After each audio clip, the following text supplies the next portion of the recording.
Сәлем достар, мен есімім Дастан, Sirius Production студиясына қош келдіңіздер. Бүгін сіздерге көпшілік көп жіберетін қателіктердің жауабын айтатын боламын. Ендеше бірден практикаға кірісейік. Сонымен достар, практикаға кетпес бұрын кішігірім теорияға назар аударайық. Жалпы светтің екі түрі болады, импульсный және постоянный. Бізге видеоға керегі постоянный свет. Ал постоянный светтің құру әдістері төрт түрлі ғана болады. Олар бізде основной свет, контурный, заполняющий және фоновый. Мінекей, бізде қазір модель бар, Ақбота ханым бар. Модель отырғыздық, мына жаққа камераны қойып қойдық. Қазір сіздердің көздеріңізше запись басып, практика жүзінде көрсететін боламыз. Бізге ең бірінші керегі основной свет. Основной светті біз 45 градустан береміз модельге. Мінекей, модель бізге тіке қарап отыр, демек ол модельдің оң жағынан 45 градустан основной свет береміз. Основной светті берер кездегі көп жіберетін қателіктер, олар прям алатта үстіп алдына бетіп беріп қояды. Олай керек емес достар. Видите, былай алдынан беретін болсаңыздар, уже модельдің беті полностью аппақ болып кетті. Пересвечен аппақ. Олай болмайды. Профессиональный светтер всегда бір жағынан береді, және камера көлеңке жақтан түсіретін болады. Рабочий сторона қай жағы, сол жағынан көлеңке түсіретін боламыз.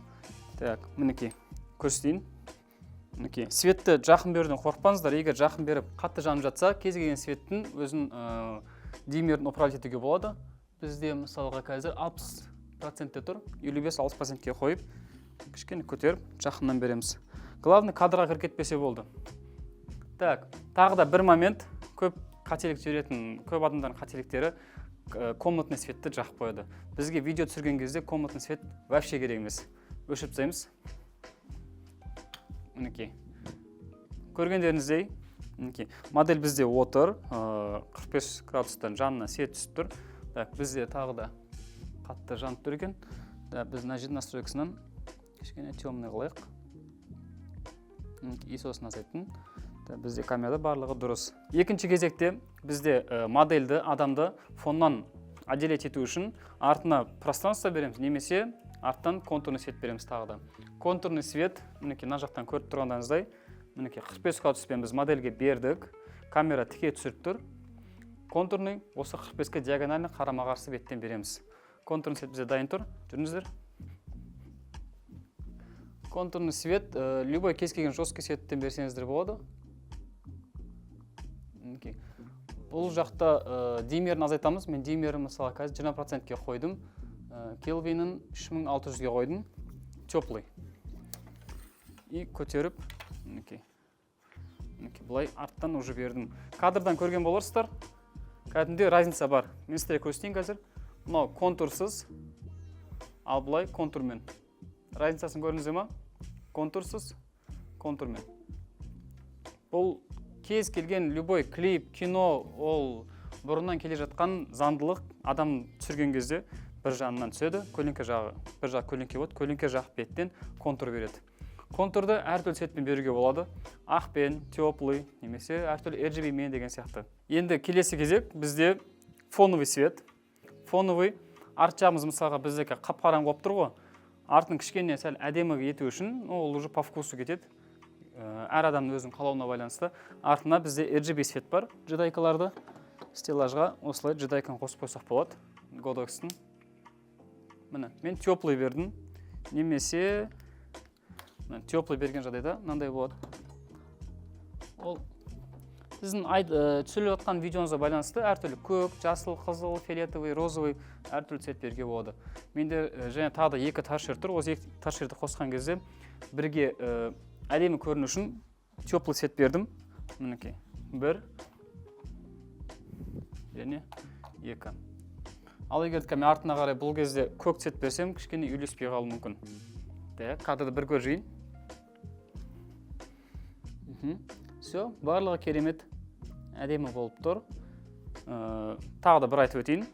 Оң жағы бетінен 45 градуспен основной свет, оған қарама-қарсы арттан контурный және арт жағынан әдемі әсерлі болу үшін фоновый свет бердім.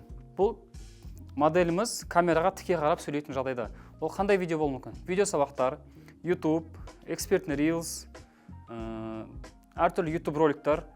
Ал енді бізде екінші кезекте қазір актуалды болып жатқан подкастный Reels'тардың схемасын көрсетіп өтейін. Подкастный Reels бізде қалай өтеді? Обычно адамдар отырады, камера мына жақтан беріледі жанынан, ал ол мына жаққа екінші адамға сұхбат беріп отқан сияқты видео түсіретін болады. Оның схемасы да тура осылай болады, но камераны кішкене жылжытамыз. Мінекей, жаңа бірінші жағдайда камера тіке болып тұрды ғой, модель тіке қарап тұрды. Ал екінші жағдайда, мысалға, модель уже мына жақта екінші адамға қарайды. Екінші адамға қарап отырады бүйтіп. Камераны шетінен береміз, мына жақ шетінен. Ал светтің тұрған тұрысы сол 45 градуста қалады. Сол кезде адамның мына сол жақ бетінде, немесе оң жақ бетінде көлеңке болады. Осы көлеңке беттен түсіреміз. Мінекей, қазір моделіміз осы жаққа қарап тұра берсін. Мен камераны алайын. Камераны аламын да, мен мына беттен түсіремін. Мына беттен түсіремін.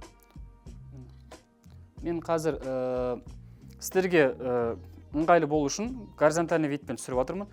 Бұл разница жоқ. Мысалға, экспертный рилс керек болса, камераны просто вертикально қоя саласыздар, болды. Басқа ештеңе өзгермейді. Светтің схемасы ол ештеңе өзгермейді, болды.